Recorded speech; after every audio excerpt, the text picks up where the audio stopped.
Today I'm going to be going over what I picked up this year for a saddle for 2023. The Custom Gears Modifications Cobra Saddle. And we all got dreams, we all want things. But what you gonna do for it? How you gonna move for it? What you gonna be?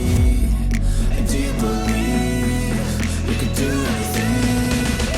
But what you gonna do for it? How you gonna move for it? What you gonna be?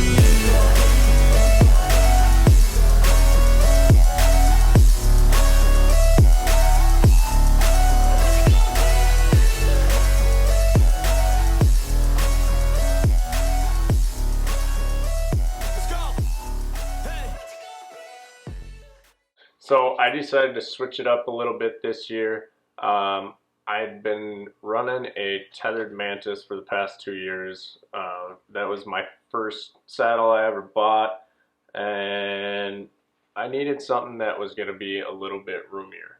This saddle has a very nice feature where it connects with a G-hook in the back, so it runs very slim on your back, and then it folds out into what I would call your traditional size single panel saddle by undoing your G-hook and then loosening up these little straps that they have on both sides to cinch that up nice and tight. So get that done. So there you have, pretty common width or height on most saddles, okay?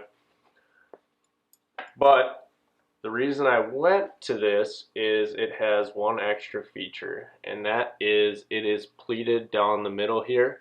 So all I have to do is simply pull apart and open that up, and you can see that creates a big bucket seat for me to sit in.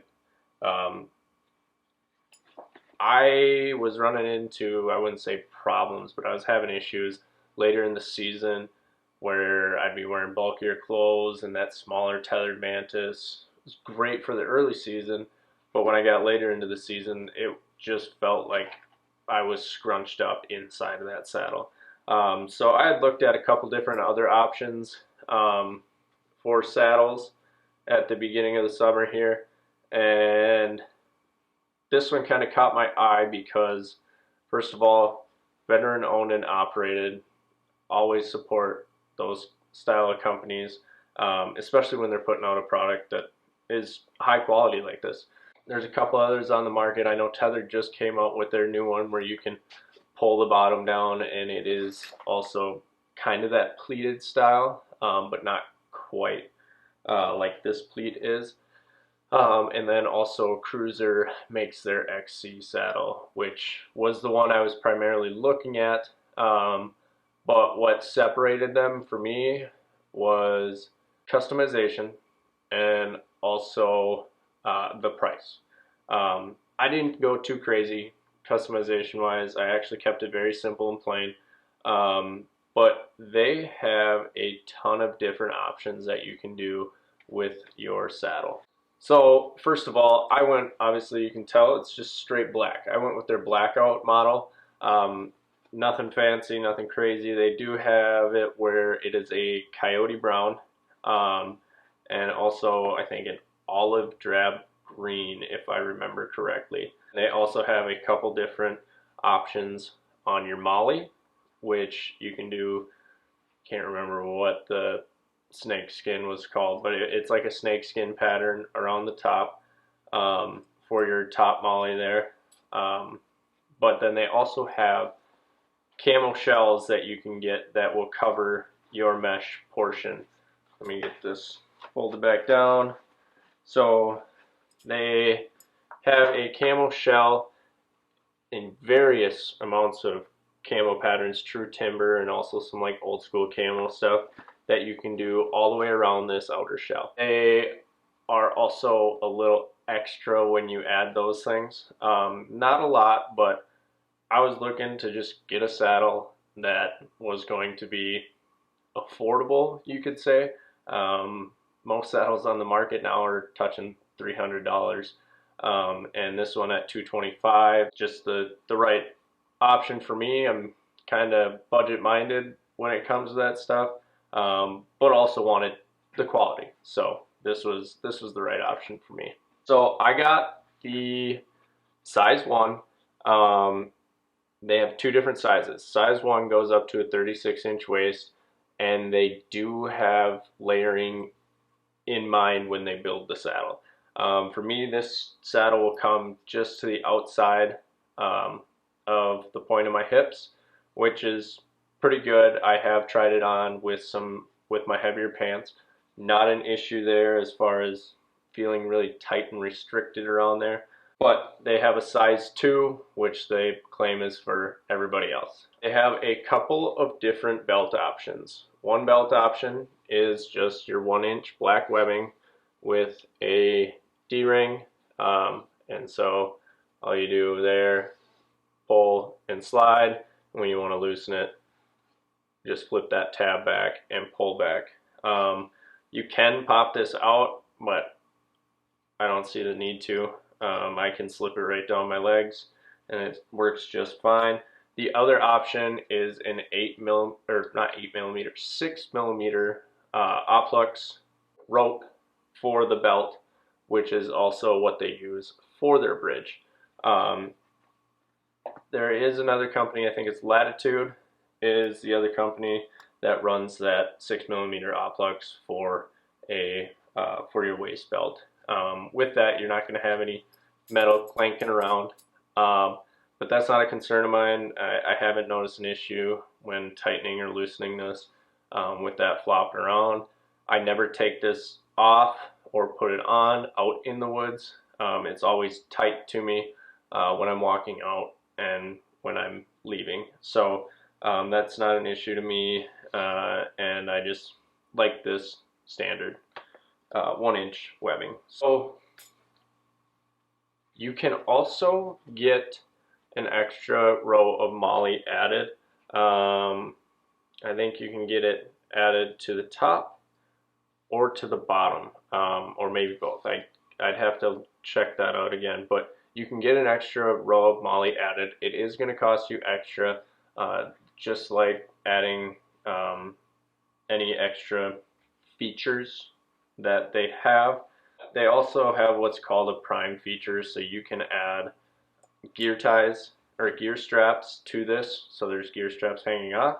But one thing with just getting this model is right next to your lineman's loops, you have a gear strap here and also a gear strap on your bottom seam. And that's on both sides, which is great for me, and that's all I really needed because I like to load up my sticks, one on each side. I already have my first stick on and I use an 8er, so I can get 15 feet with just 3 sticks. So having the ability to just load up my sticks on the sides, clip them on there, and be up the tree super fast and efficiently without reaching around, or there's so many other ways that guys do it. I found that works best for me when I can just reach down one hand, grab it, untie it, throw it around the tree, and I'm good to go. They run their bridge like you would typically see that most places are going to that triad bridge. So you're running 2 Prusiks on each side, and then you also have that tied to your Oplux, so you can tighten it from this side or tighten it from this side. What's nice is on the right side, for me at least, it's nice because on that right side they have a little aider for your knot that you can simply, if I have enough tension here, you can simply one-handed adjustment, snug that up if you need it snugged up.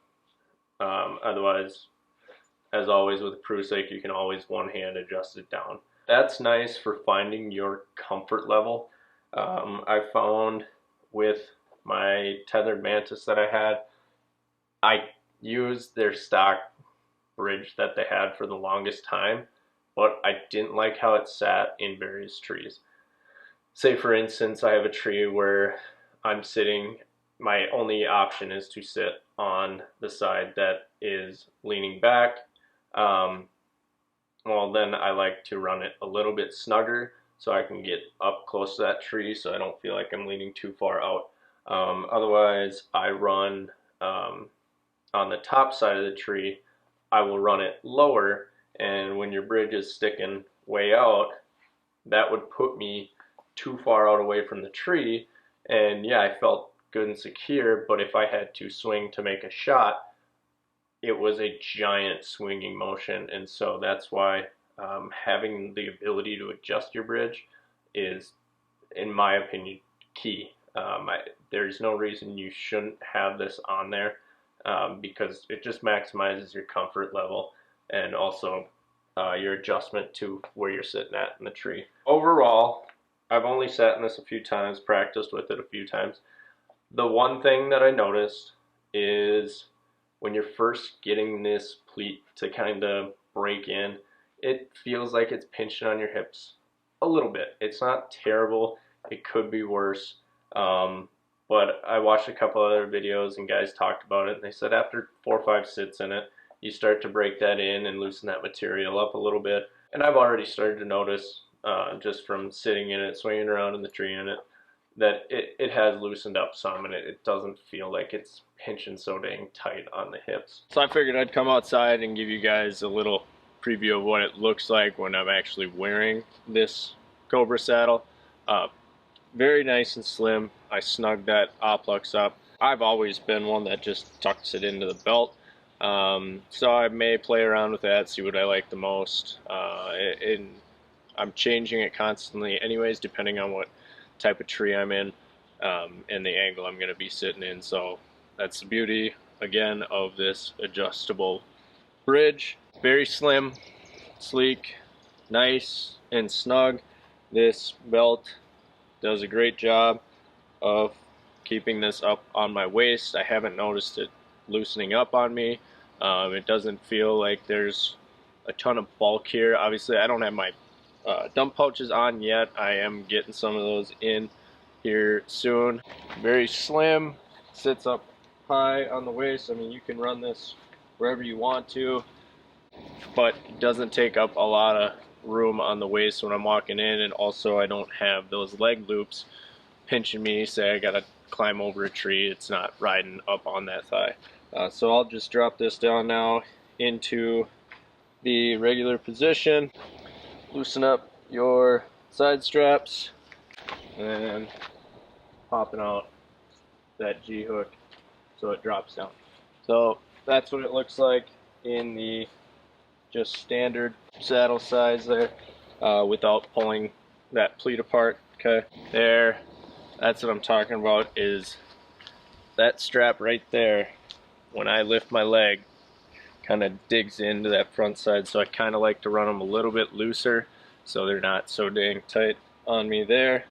But then pulling that pleat down, so you can just run one pleat down, or you can grab the top and pull up, and that will give you that full open saddle. Okay, see it from the front side. And again, the edge of the saddle comes right to the front of my hip there, right past the hip bone. Okay, I'll hook up into the tree here, show you what that looks like. Snug that up there, and that is pretty dang comfortable to me. Allows me to sit nice and comfortably. I don't feel like there's a ton of pinching going on. Again, the pleat is a little tight here in the front side still, so I am feeling that, but it's not something that's like a terrible feeling. But you feel very secure in a little bit roomier of a saddle. It definitely hugs up nice and high here on my low back, so I'm not killing my low back running it too low, and I also still have the support underneath here. So obviously getting in and out, simple as taking your leg loops off, loosening that belt, and I just drop it down like so. There again, you can see that, just that big profile of the saddle. Makes it super nice. So that is my little preview of the custom gear modification Cobra Saddle. I hope you found that useful in making your saddle selection. Maybe it's something you want to look at. I am not sponsored, paid, any sort of staff from these guys. This is just what I chose to go with for a saddle this year, and this is, I think, going to be a great option for me. I got a lot of things coming up this fall. We're heading to 3 different states. We got South Dakota, Minnesota, and Wisconsin this year. Got 5 tags, hoping to put a few on the ground and get the freezer filled up. But hope you guys enjoyed that, found it useful, and if you have any questions about saddle hunting, how I set up, anything like that, I do plan to come out with a video on my full setup, climbing the tree, everything like that. There's a ton of them out there. I'll show you guys my method on how I do it. But any other questions about this saddle, maybe I missed something that you can drop in the comments down below for people to see. That would be awesome and appreciated. Otherwise, like and subscribe. I'm getting ready for fall. I do have an Alaska trip coming up here. Leave the 31st for some fishing up there for 2 weeks, and then I am back to Minnesota, and we are getting ready for season. It's coming up quick. We are just past the 2-month mark now, so a little under 2 months until season starts up, and we're going to be climbing up into a tree and getting ready for the big one to walk by. But as always, I appreciate you guys watching. Have a good one. We'll see you in the next video.